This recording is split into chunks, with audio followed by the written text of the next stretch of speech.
আজ 13ই হ্যাঁ, কত ডিসেম্বর আজকে? 13। আজ 13ই ডিসেম্বর। আমার পুত্র পুত্র রাসেল বলেছে আজকে 13ই ডিসেম্বর, সুতরাং আজকে 13ই ডিসেম্বর। আর কত 2024 সাল, 2024। এবং সে এটাও ঘোষণা করেছে যে আজকে 2024 সাল। সুন্দর একটা সকাল, ডিসেম্বরের সকাল, শীতকাল চলে এসেছে হেমন্ত ছেড়ে। আমরা এসেছিলাম এখানে একটা মৎস্য চাষের প্রকল্প নেওয়ার জন্যে।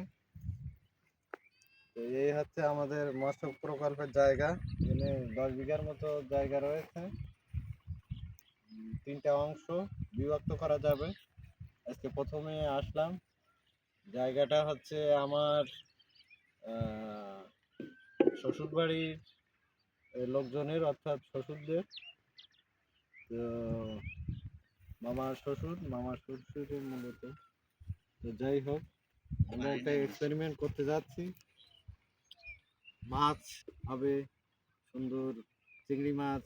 এখানে পানি দিলে এই যা মাছ থাকবে সব এসে হচ্ছে এখানে তারা স্রোত উপভোগ করার চেষ্টা করবে।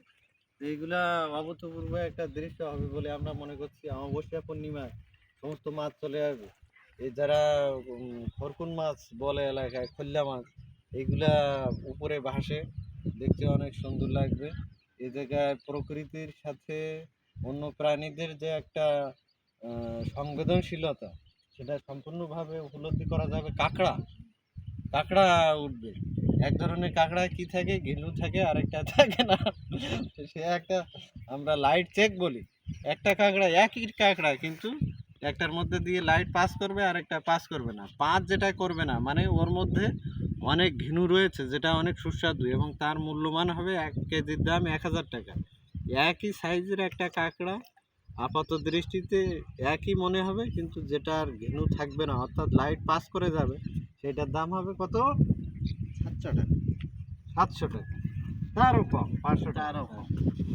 আবার আরেকটা জাদুকরি একটা ব্যাপার, সেটা হচ্ছে যদি ঠ্যাং না থাকে তাহলে ওইটা কেউ কিনবে না, মূল্যহীন, সেটা রপ্তানিযোগ্য হবে। তো ক্যামেরা আছে আমাদের হাইবুরই মূলত বিশেষজ্ঞ মৎস্য চাষের ক্ষেত্রে। তার জীবনে সে অনেক কুকর্মের মধ্যে এই কুকর্ম হাতে নিয়েছে। করে দাও।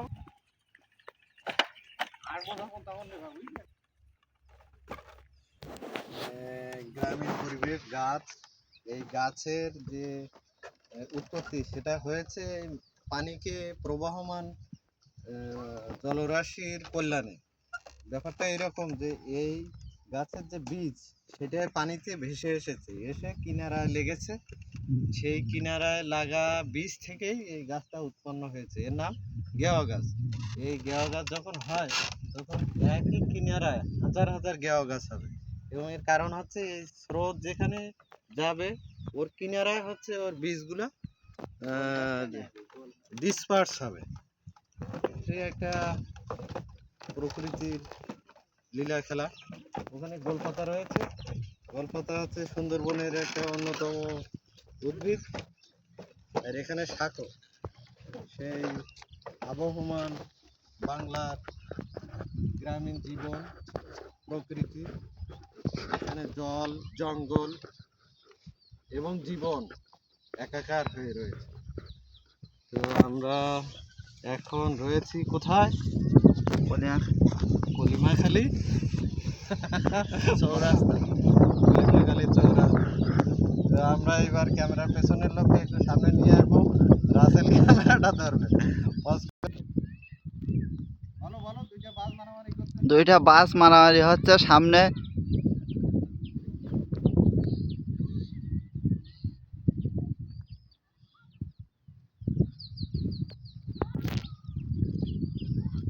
আমরা আসছি আজকে আমাদের ঘেরের প্রথম দিন।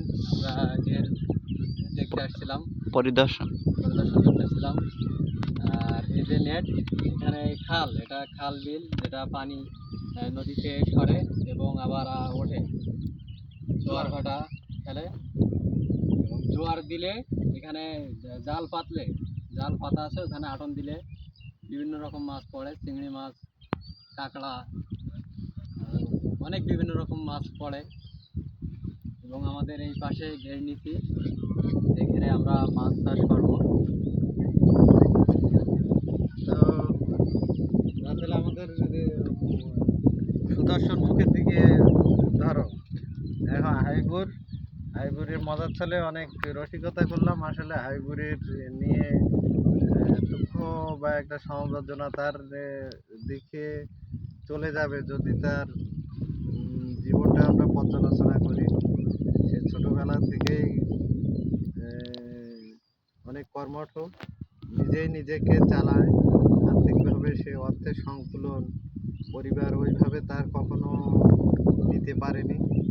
তো সে নিজেই ছোটবেলা থেকেই কাজ করে, কাজ ভালোবাসে।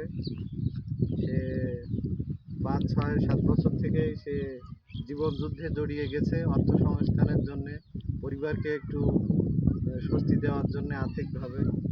তো আসলেই এটা হওয়ার কথা ছিল না, সেটা দুর্ভাগ্য, সবই আল্লাহর ইচ্ছা। তো যাই হোক, এই জন্যে বলছিলাম যে ও জীবনে অনেক কাজ করেছে, অনেক কাজ করতে চেয়েছে, কিন্তু বয়স অল্প 6, দেখলে মনে হবে যে ওর বয়স 22, 23, 24 বছর। আসলে তা না, ওর বয়স 18, 20 বছর। ওর সফলতা আমরা কামনা করি। ও একজন জীবন যোদ্ধা, পরিশ্রম করে জীবনের উন্নতি ঘটাতে চায়। ওর সব দিকে আমরা সাহায্য করতে চাই, আমরা আরও সাহায্য করতে চাই। তার একটা প্রেমিক মন রয়েছে, সে প্রেমিক মন যে কোনো সময় উড়ে যায় ওই নলতায়, যেখানে তার প্রেয়সী বসে থাকে প্রতি সপ্তাহে তার এক নজর দেখার জন্য। এই জন্যে সে সাইফুলের ইজি বাইক, আমাদের একটা মোটর বাইক, এইগুলার